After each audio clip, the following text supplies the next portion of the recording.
Bonsoir, chers toutes, chers tous.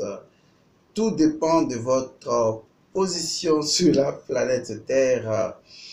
Ici, El Moncio Godson, métaphysicien, homme de connaissance, maître de vie. Alors, aujourd'hui, je vais vous entretenir sur le jeûne. Vous savez que nous sommes en plein mois de Ramadan, pour ne pas dire à la fin du mois de Ramadan. Et donc, il est important, même si nous avons pris du retard sur la question, l'essentiel, c'est justement que les gens aient une connaissance profonde sur la question. Et bien sûr, sur demande, bien que nous n'avions pas voulu au départ le faire, eh bien, nous avons décidé de laisser cette vidéo pour ceux qui souhaiteraient s'instruire donc sur le concept du jeûne et sur sa dimension purement ésotérique. Alors, le jeûne est connu dans plusieurs religions sous des appellations différentes. Nous n'avons pas voulu utiliser le mot carême parce que cela fait appel à la quarantaine. Nous savons que c'est spécifiquement chrétien. Et lorsque nous parlons de jeûne, eh bien, le musulman se retrouve dedans, le chrétien d'ailleurs se retrouve dedans, le shintoïsme, le bouddhisme, toutes les grandes religions se retrouvent dans le concept du jeûne. Et c'est vrai qu'on peut avoir le carême qui est différent du jeûne, mais le carême se trouve inclus naturellement dans le jeûne, puisque le jeûne se trouve être une période quand même indéfinie, alors que bon, le ramadan qui également se retrouve dans le jeûne les englobe tous et le ramadan est quand même une période bien définie. Il faut reconnaître qu'en dehors de ce que les religions révélées ou les religions du livre imposent, il y a également le jeûne personnel qu'on peut faire et naturellement le jeûne a une dimension beaucoup plus large que d'autres concepts qui sont liés, n'est-ce pas, à des périodes précises de l'histoire, à une forme de temporalité et qui sont simplement dogmatisés, faisant partie d'un système de référence religieuse. Alors, pour ce qui nous concerne, c'est la nudité du concept du jeûne qui nous intéresse et sur lequel concept nous allons donc plancher. Alors, qu'est-ce que le jeûne? Le jeûne tire son origine, pour ne pas remonter à l'Égypte ancienne afin de faire du rabâchage, nous allons tout simplement partir d'une origine sanscrite. Il y a donc dans le passé une forme de légende qui est racontée comme quoi il y aurait un grand homme qui est du nom de Yayamana, aurait donc pu maîtriser, de par ses pratiques à lui tout seul, aurait pu maîtriser ce qu'on appelle la faim et la soif. C'est très important de garder cette définition, si c'en est une, à l'esprit, maîtriser la faim et la soif. Parce que généralement, le concept du jeûne, tel qu'on vous l'enseigne, ne traduit pas véritablement son originalité et son authenticité, puisque du point de vue authentique et original, eh bien, il s'agit avant tout de maîtrise. Il faut faire attention parce que se priver de nourriture n'en fait pas forcément une maîtrise. D'accord? Donc, ici, il s'agit donc de la maîtrise. Maîtriser la faim, maîtriser la soif. Et il faut également voir toute la philosophie qui se cache derrière le fait de maîtriser la faim et la soif, en ce sens que si il n'était pas écrit que vous avez une vision par-delà la faim et la soif, vous n'aurez pas assez d'énergie, assez de motivation, assez de vision pour aller à la maîtrise de la faim et de la soif et pour quelle finalité. C'est ça qui est vraiment important à clarifier. Et bien donc, il faut comprendre que de par son concept original, donc qui va devenir Yayamana et qui va être transcrit ou translittéré après en latin et qui va donner, n'est-ce pas, naissance au jeûne, on comprend en réalité que la définition fondamentale du jeûne, c'est tout simplement la maîtrise de la faim et de la soif, et non la privation d'alimentation. Parce que le fait de concevoir cela comme une privation alimentaire, comme une privation de boissons et d'aliments, ne traduit pas réellement encore le fonctionnement principal du jeûne. Parce que n'importe qui peut se lever et dire, ok, je ne mange pas, je me prive d'aliments, je me prive de nourriture, mais il ne comprend pas toute la philosophie qui est derrière. Alors que le phénomène de maîtrise introduit, disons, une forme de conscience et d'élévation, une forme de transcendance de quelque chose, puisque la maîtrise, c'est justement cela, à savoir conscience et transcendance et libération. Donc, il s'agit en réalité, réunissant ces trois éléments, d'approcher le jeûne comme, disons, la maîtrise de la faim et de la soif. Maîtriser la faim, maîtriser la soif. Donc, c'est un exercice qui ne consiste pas à se priver d'aliments, mais c'est plutôt un exercice qui consiste à maîtriser la faim et à maîtriser la soif. Il faut dire que quelque part, c'est très important. C'est très important. Je vais vous donner un exemple simple. Lorsque vous prenez la vie après la mort, il y a un phénomène qui est souvent très négligé, mais qui est très important et très impactant pour l'âme du défunt. Généralement, nous prenons tous des habitudes dans notre vie quotidienne. Une personne qui naît prend des habitudes tout au long de sa vie. L'habitude surtout de manger. Manger à longueur de journée durant toute une existence qui s'échelonne sur 80 ans, 100 ans. Vous convenez avec moi que c'est quand même une habitude. C'est une habitude cruelle. C'est profond comme habitude. Le même geste tout le temps, tous les jours, pendant 1 an, 2 ans, 80 ans ou plus, c'est c'est costaud. Vous convenez avec moi que c'est assez costaud. Et c'est vrai. Et donc, il y a d'autres habitudes, comme l'habitude de sexer, c'est-à-dire de faire l'amour, l'habitude de certains désirs, de certaines émotions, comme la colère, la rancune. Vous voyez, c'est tout ça qui constitue une alimentation. Parce qu'il ne faut pas voir cela comme une alimentation physique. Il y a au niveau des 4 éléments une alimentation, disons, émotionnelle. Il y a une alimentation des pensées ou une alimentation mentale. Et donc, nous consommons de mauvaises pensées, nous consommons de mauvaises émotions, nous consommons donc des aliments, ou nous consommons également des pensées, elles peuvent ne pas être forcément mauvaises. Nous consommons des émotions, elles peuvent ne pas être forcément mauvaises.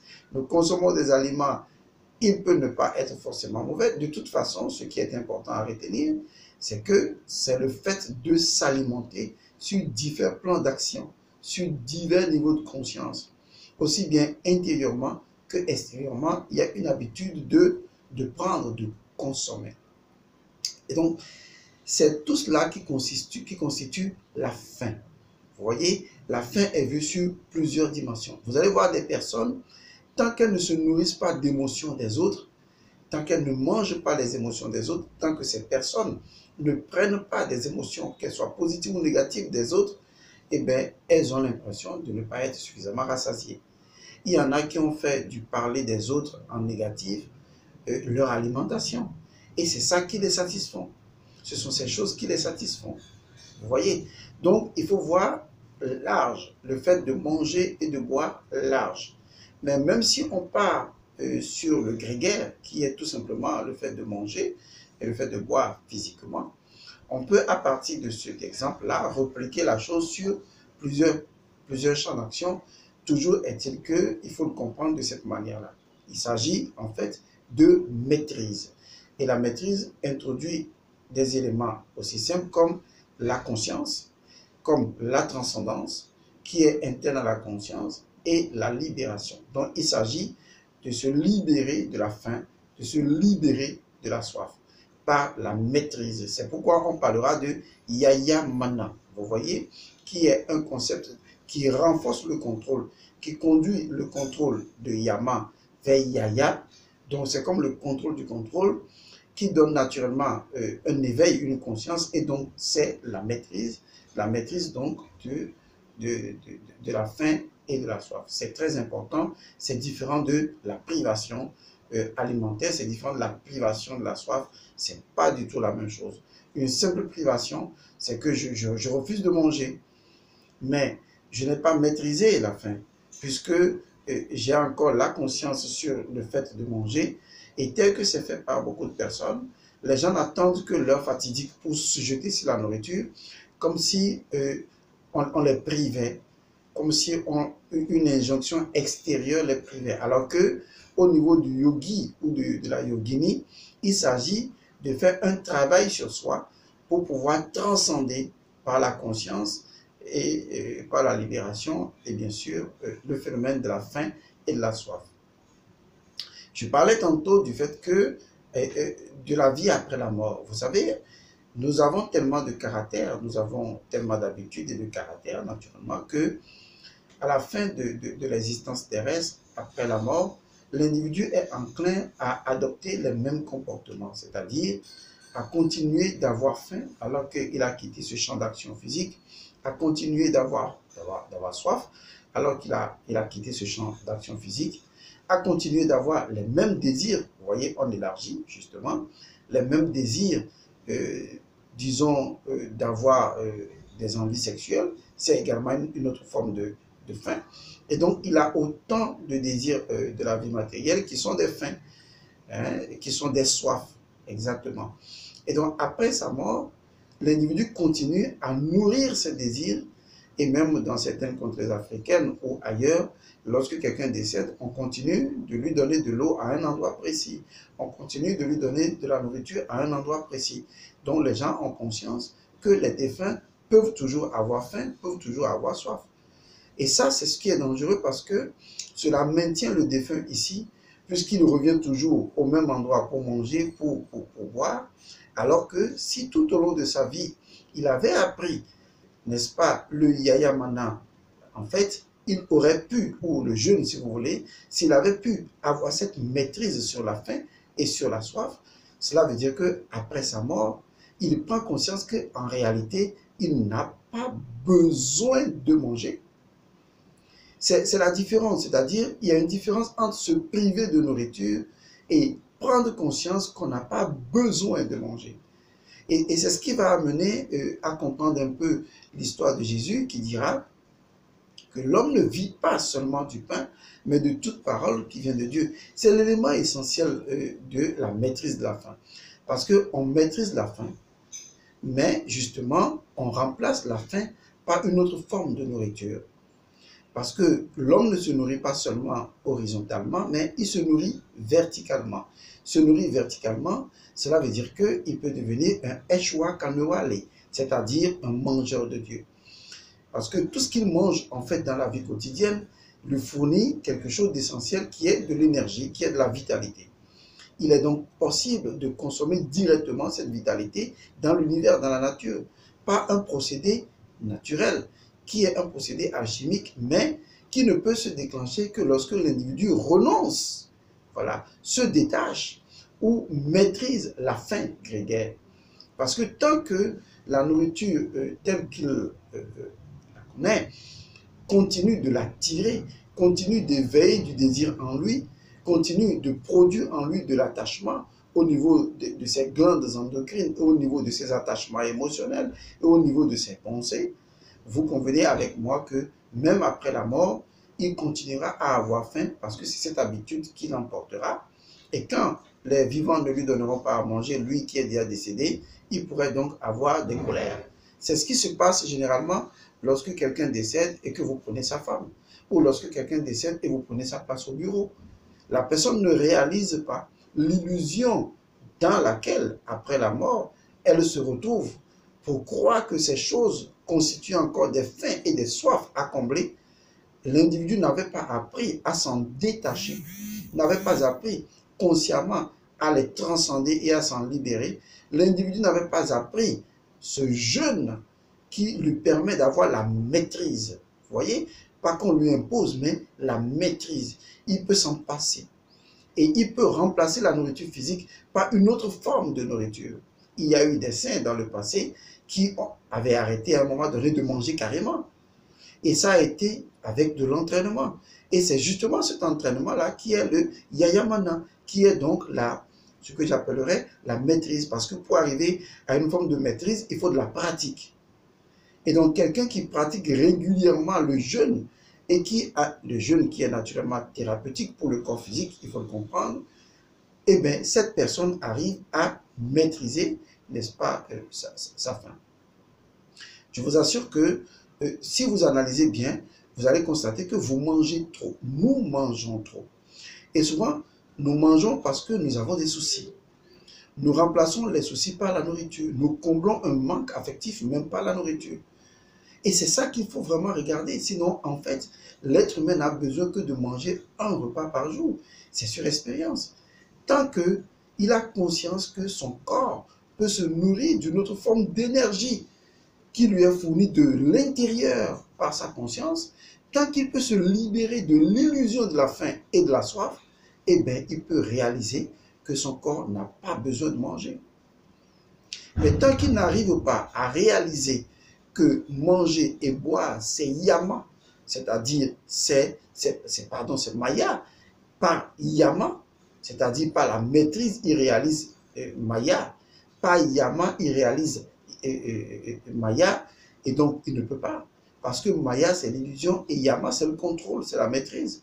Donc par yama, par yaya mana, si vous voulez, il réalise donc le mayana, c'est-à-dire l'illusion totale. La substance même de l'illusion de la chose. Il prend conscience que, mais en fait, il n'a jamais eu besoin d'avoir faim. Donc, se priver, c'est différent de maîtrise. Se priver, c'est différent de se détacher. Se priver, c'est différent de transcender. Donc, ce n'est pas les nourritures qui sont en jeu, c'est beaucoup plus une forme de maîtrise de l'événement même de la faim. Parce que l'individu ne doit pas être, disons, dépendant de ces éléments de survie. Et des maîtres ont réalisé parfaitement cette maîtrise-là. Ils sont arrivés à ne plus manger et à consommer une seule nourriture, de l'énergie vitale, à consommer uniquement de la vie, à consommer de la vitalité. Et donc, si les corps intérieurs consomment suffisamment de la vitalité, le corps physique en aura assez et le corps physique n'aura plus besoin de manger. Parce qu'en réalité, le corps physique n'a pas besoin de manger. Et plus le corps physique a besoin de manger, et plus le corps physique mange, et bien plus le corps physique aura besoin de mourir. Parce que manger des aliments mortels ne pérennise pas le corps. Manger de l'énergie de vitalité pérennise le corps. Donc il est important que l'être humain rentre dans l'exercice de la maîtrise de la faim, qu'il rentre dans l'exercice de la maîtrise de la soif, qu'il perçoit ces événements comme des événements qu'il peut maîtriser, qu'il peut transcender, qu'il peut se passer de cela. Et c'est ça qui est important. C'est ce que beaucoup de maîtres ont réalisé avec le pranayama yoga. Ils sont arrivés à se passer de la respiration sur une longue période. Parce que nous sommes sur Terre, non pas pour subir les événements de la survie de notre condition humaine, mais pour les transmuter, pour s'en libérer, pour les transcender. Et donc, par ce phénomène de la transmutation, par ce phénomène du travail sur soi et de la transmutation de ces énergies, le yogi ou la yogini arrive donc à se passer de la faim, à se passer de la soif. Parce qu'à un moment donné, il réalise et il dit, toi, tu n'es pas réel, je n'ai plus besoin de toi. Et du coup, il comprend que, en fait, bien qu'il ne mange pas, il n'a point faim. Cela peut vous paraître de la littérature, cela peut vous paraître surhumain, cela peut vous paraître incompréhensible. Mais vous connaissez l'histoire de ces personnes perdues en mer et qui ont arrêté de manger pendant plusieurs mois et qui n'avaient que de l'eau à boire. Vous avez l'histoire de ces marins perdus en mer qui n'avaient pas de l'eau à boire, qui n'avaient pas à manger et qui ont été contraints de boire de l'eau de mer en imaginant simplement que ce n'était pas de l'eau de mer, que c'était de l'eau douce. Vous connaissez l'histoire de ces personnes qui décident de ne consommer que le même fruit tous les jours et de ne pas manger plus d'aliments autres que ces fruits-là. et ces personnes ont survécu. Le corps, par notre mental, peut être maîtrisé dans ces conditions de conditionnement. Rappelez-vous de la loi hermétique. Le tout est esprit, l'univers est mental. Le tout est esprit, l'univers est mental. Cela veut dire tout simplement que même le peu du mental, d'accord, d'où l'univers émane, est encore de la substance spirituelle. Ce qui veut dire que quand une personne se spiritualise, elle peut facilement se passer de la nourriture. Mais elle peut commencer à le faire tout simplement en pratiquant le jeûne, c'est-à-dire la voie de la maîtrise de la faim et de la soif, et non la voie de la privation de nourriture, et non la voie de la privation de désir. Parce qu'on peut les maîtriser sans pour autant attendre qu'une religion proclame un jeûne ou un ramadan ou un carême. On peut apprendre à les maîtriser soi-même par un exercice personnel de maîtrise, n'est-ce pas, de la faim.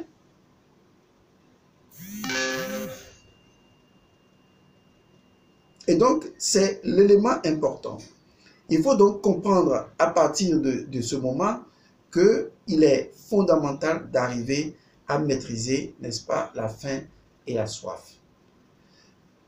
Dans une autre vidéo, je vous donnerai une méthode, une technique qui permet de maîtriser progressivement sa faim et sa soif et de commencer à reculer les frontières de l'impossible pour pouvoir arriver, n'est-ce pas, à le faire. Jusque-là, je vous remercie.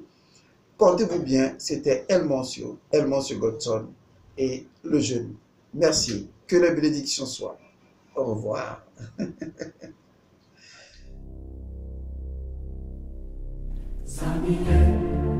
Sabiendo